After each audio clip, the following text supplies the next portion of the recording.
So ఇంకొక చిన్న ప్రశ్న సార్. మొన్న క్రిస్మస్ అలంకరణలు ఉంటాయి కదా. హ్మ్. ఈ క్రిస్మస్ అలంకరణలు చేసినప్పుడు హ్మ్. కొంతమంది డేర్‌గెళ్ళి హ్మ్. మేం బజరంగ్ దళ్ వాళ్ళము, హ్మ్. లేదంటే శివశక్తి వాళ్ళము, హ్మ్. లేకపోతే ఏదో హిందూ సంఘాల నుండి హ్మ్. కొంతమంది వెళ్ళి ఈ క్రిస్మస్ ఆరాధనలు చెడగొట్టడము, హ్మ్. అట్లనే ఈ క్రిస్మస్ అలంకరణలు ఉంటాయి కదా, హ్మ్. వాటన్నింటిని పడగొట్టడము, హ్మ్. కూలగొట్టడం ఇది జరిగింది అవును. క్రిస్మస్ సందర్భంగా. హ్మ్. వాళ్ళు ఇవన్నీ ధ్వంసం చేస్తూ ఉంటే హ్మ్.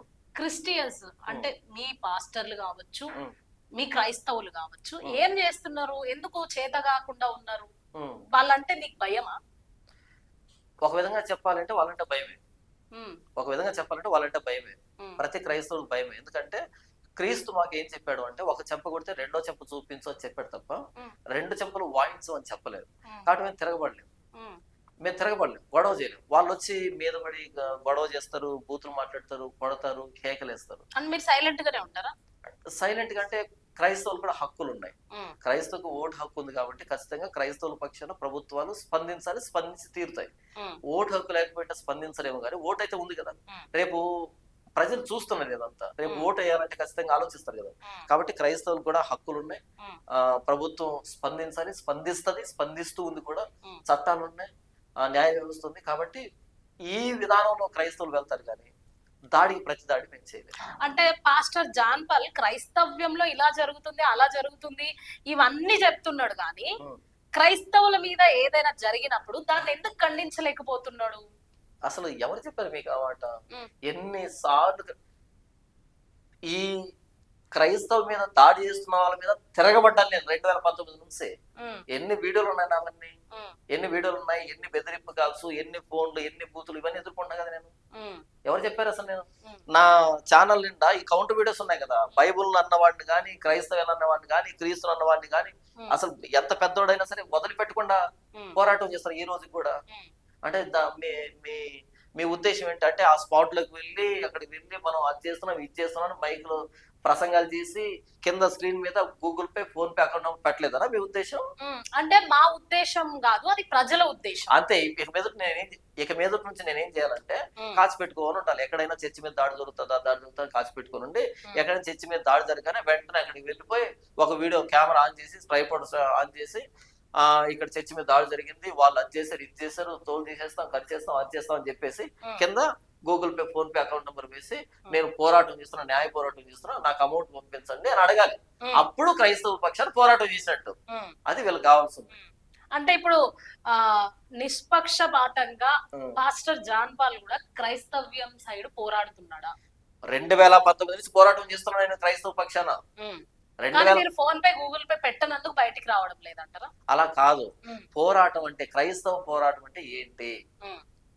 ఇప్పుడు క్రైస్తవుల మీద దాడి జరిగినప్పుడు మీరు స్పందించాలి గదా! ఒక పాస్టర్‌గా. స్పందిస్తున్నా గదా! నేను ప్రతి సందర్భంలో స్పందిస్తాను గదా! హ్మ్. ఎందుకు స్పందించట్లేదు? హ్మ్. ఖచ్చితంగా స్పందిస్తాను. ఇప్పుడు రాధా మనోహర్ దాస్ అని ఒక ఆయన ఉంటారు. అవును. ఆయన ఎంత వల్గర్‌గా మాట్లాడుతుంటాడంటే ఆయనతో ఫోను క్రిస్టియన్స్. చేసి మొట్టమొదట మాట్లాడింది నేను. హ్మ్. గొర్రెలంటారు. ఇంకేదో నేను అంటారు. వెళ్ళిన ప్రతి యేసు ప్రభువుని పీసయ్య అంటాడు. మరి ఇప్పుడు ఫర్ సపోజ్ సార్ ఈ లోకంలో మనం బ్రతుకుతున్నప్పుడు హ్మ్. నా తండ్రిని తిడితేనే నాకు కోపమొస్తది. ఖచ్చితంగా వస్తది. నార్మల్‌గా జన్మనిచ్చిన వాళ్ళని. వస్తది. నా తల్లిని తిడితే నాకు కోపమొస్తది. వస్తది. మరి ఆయన మరియమ్మని తిడుతున్నాడు, యేసు ప్రభువుని తిడుతున్నాడు, హ్మ్. క్రైస్తవులు గొర్రెలంటున్నాడు. హ్మ్. మరి అలాంటి ఆయన మీద ఎప్పుడైనా మీరు కేస్ పెట్టడం గాని, చర్యలు తీసుకోవడం గాని హ్మ్. మీ క్రిస్టియన్ తరఫున మీరు ఎప్పుడైనా చేసిండ్రా? ఓకే. మంచి ప్రశ్న అడిగారు. హ్మ్. ఆ వ్యక్తి ఎందుకంటున్నాడో నాకు కారణం తెలుసు. హ్మ్. ఆ వ్యక్తి ఎందుకంటున్నాడో నాకు కారణం తెలుసు. హ్మ్. క్రైస్తవాన్ని రెచ్చగొట్టడానికి. ఓకే. క్రైస్తవాన్ని రెచ్చగొట్టడానికి హ్మ్. ఒక మత సంబంధమైన రాజకీయ పార్టీ తరపున ప్రయోగించబడినటువంటి ఒక ఏమంటారు? ఒక అస్త్రం అలాంటోడు. ఒక ఊరకుక్క అంటారు గదా! హ్మ్. ఇప్పుడు కుక్కరేమంటాం ఉస్కో అంటే ఉస్కో పరిగెడతది కదా! హ్మ్. అలా ఒక మత సంబంధమైన రాజకీయ పార్టీ వదిలినటువంటి కుక్క. ఏ పార్టీ అని అనుకుంటున్నారు మీరు? ఆ పార్టీ పేరు అందరికి తెలుసు. హ్మ్. మత సంబంధమైన పార్టీ అంటే ఒకటే ఉంది హ్మ్. భారతదేశంలో. హ్మ్. ఆ పార్టీ ఎవరో అందరికి తెలుసు. హ్మ్. అలా ఏంటంటే ఇటు సౌత్‌లో వాళ్ళ పార్టీని తీసుకొని రావడానికి, హ్మ్. మతాల మధ్య చిచ్చు పెట్టడానికి వాడినటువంటి అనేకమైన కుక్కల్లో, హ్మ్. బిస్కెట్‌లు కాసిపడే కుక్కల్లో, హ్మ్. పచ్చ నోట్లు కాసిపడే కుక్కల్లో ఒక కుక్క రాధా మనోహర్ దాస్ అనేటువంటి కుక్క. హ్మ్. ఏది? వాళ్ళిచ్చేటువంటి ముష్టి కక్కుర్తిపడి మతాల మధ్య చిచ్చు పెట్టడానికి, ఉమ్, ఓన్లీ మతాల మధ్య చిచ్చు పెట్టడానికే ఉమ్, ప్రయోగించబడినటువంటి వ్యక్తులు చాలా మంది ఉన్నారు. అందులో ఒకానొక వ్యక్తి ఈ వ్యక్తి. ఉమ్, నాకు తెలుసు ఆ విషయం. ఆ వ్యక్తి ఏం చేస్తాడు, ఇప్పుడు బైబుల్లో వేసుకోవడం బండ బూతులు మాట్లాడతాడు. ఉమ్, ఒరిగింది జరిగింది ఏం లేదు, ఉమ్. రెచ్చిపోవడానికి అది ఒరిగింది జరిగింది ఏం లేదు. అంటే మీకు కోపం రాదా? వస్తుంది ఆగంటే. ఆ. నా కోపం వేరే. ఉమ్, కోపం అంటే ఇప్పుడు వాడు అంత మాట అన్నా నేను తిరిగి అంత మాట అనమంటావా? ఉమ్, వాడు దాడి చేస్తే తిరిగి దాడి చేయమంటావా? నాకు క్రీస్తు అది నేర్పించలేదు. ఉమ్. వాళ్ళకి అది నేర్పించారేమో. క్రీస్తు ఒకవేళ తిడితే పడండి, వల్గర్ గా తిడితే కూడా పడండి నా అని నేర్పించింది. నామాన్ని బట్టి ఇవన్నీ మీకు చేస్తారు, మిమ్మల్ని నేను తోడేళ్ల మధ్యకు గొర్రె పిల్లలను పంపించినట్టు పంపిస్తున్నా అని చెప్పాడు. ఉమ్, తోడేళ్ల మధ్యకు కొదవ సింహాలను పంపించినట్టు పంపిస్తున్నా అని చెప్పాలి ఆయన నాకు. ఉమ్, తోడేళ్ల మధ్య గొర్రె పిల్లలను పంపించినట్టు పంపిస్తున్నా అని చెప్పాడు. ఉమ్, వీడు తిడితే నా క్రైస్తవానికి ఒరిగింది ఏమి లేదు. అది వాడి క్యారెక్టర్, అది వాడి సంస్కారం, అది వాడి గ్రంథాల్లో ఉన్నది. అది ఉమ్, దానికి వాడి క్యారెక్టర్ బయటకు వస్తుంది తప్ప నాదేం పోవట్లేదు ఇక్కడ. ఉమ్, బైబుల్ని ఏదో అన్నాడు వాడు, ఉమ్, బైబుల్ని బొకడా బైబుల్ అన్నాడు. ఉమ్, వాడు అన్న మాత్రం చేత ఇదేమి దీని ప్రాబల్యం తగ్గలేదు, దీని ప్రభావం తగ్గలేదు, ఉమ్, తగ్గదు కూడా. అర్థమవుతుందా? అలా ఆకాశం వైపు తలెత్తి తూ అని ఉన్నాడు అనుకో, ఎక్కడి నుంచి పడుతుంది?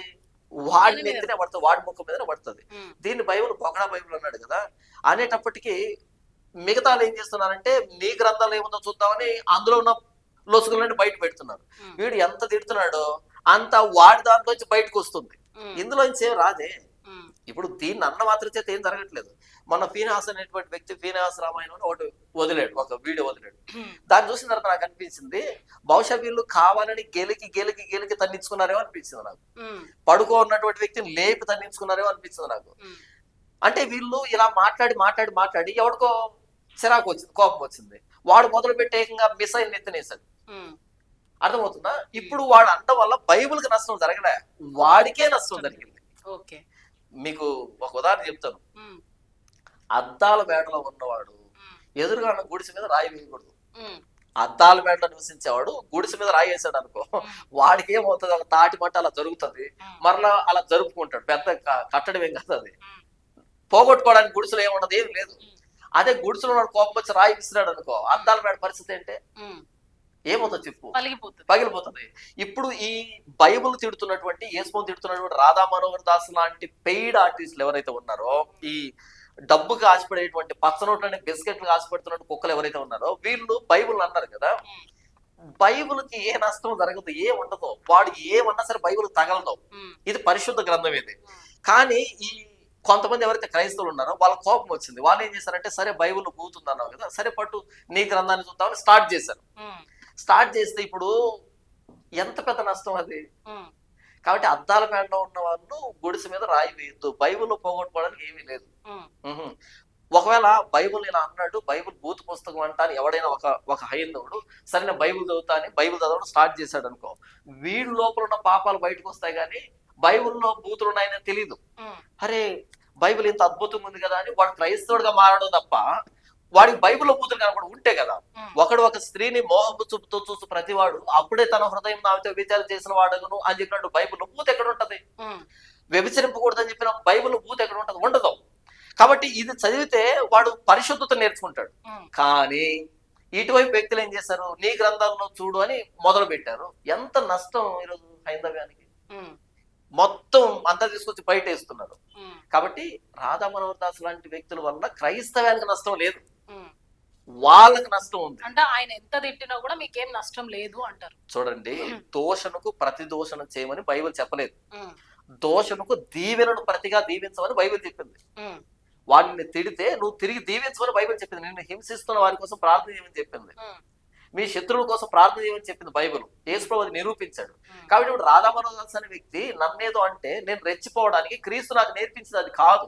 ఉమ్, వాడు ఎందుకంటున్నా నాకు కారణం తెలుసు. ఉమ్, అయితే క్రైస్తవ సంఘాలు ఉన్నాయి, కేసులు పెడుతున్నారు, వెళ్తున్నారు. కేసు పెట్టడం అన్నది నాతో అయ్యే పని కాదు, అది చిన్న విషయం కాదు.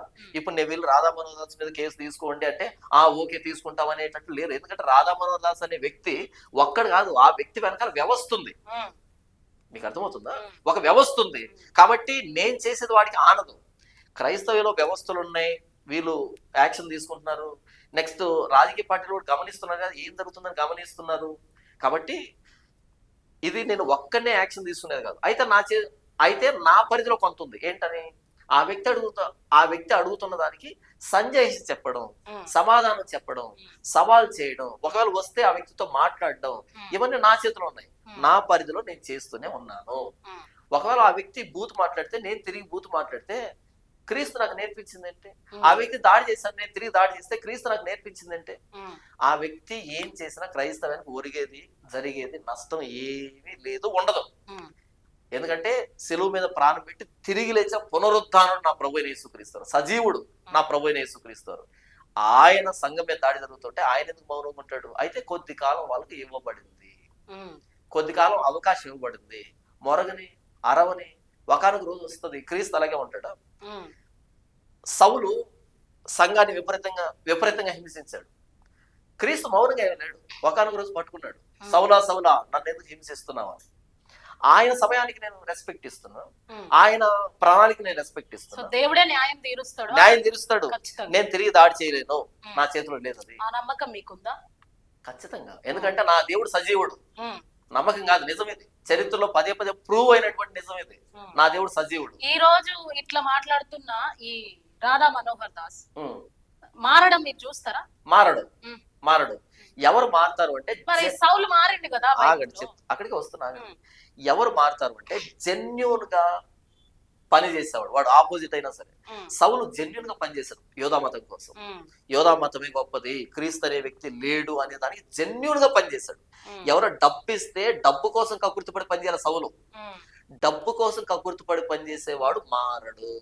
ఉమ్, ఓకే. యేసు ప్రభు సిలువ వేసిన తర్వాత సమాధులు పెట్టిన తర్వాత సైనికులు కాపలా పెట్టారు. ఉమ్, కాపలా పెట్టిన తర్వాత ఆయన తిరిగి లేచాడు. వీళ్ళంతా చూశారు. ఉమ్, చూసిన వాళ్ళని పరిసయ్యులు వచ్చి డబ్బు ఇచ్చి మేనేజ్ చేశారు. ఉమ్, వాళ్ళు మారుతారా? మారు. మారడు. డబ్బు కోసం పనిచేసేవాడు మారడు.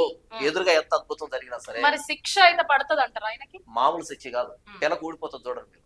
మరి దేవుడు కూడా మీలాగనే క్షమించవచ్చు కదా. ఇప్పుడు మీరు ఒకటి. అన్నారు క్షమిస్తున్నాము, దేవుడు మాకు అదే నేర్పించింది అని. ఆగడం మాట ఆ, చెప్తాను. నేను క్షమిస్తాను, ఉమ్, నాకు క్షమించమని దేవుడు చెప్పాడు. ఉమ్, అయితే ప్రాణం పోయేంత వరకు ఆ వ్యక్తికి అవకాశం ఉంది క్షమాపణ పొందడానికి, ఓకే. మారడానికి. ఉమ్, అప్పటికి మారకపోతే నెక్స్ట్ శిక్ష ఉంది కదా. ఉమ్.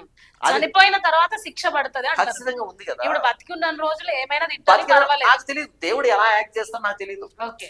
చనిపోయిన తర్వాత అయితే శిక్ష ఉంది, కానీ బ్రతికున్నప్పుడు కూడా దేవుడు యాక్షన్ తీసుకుంటాడు కదా. కాన్సిక్వెన్సెస్ ఫేస్ చేయాలి కదా. సో రాధా మనోహర్ దాస్ అయితే క్రైస్తవులందరినీ ఇలా తిడుతున్నాడు. అవును, అట్ ద సేమ్ టైం ఈ కరుణాకర్ సుగుణ అవును. ఆయన ఒక ఛాలెంజ్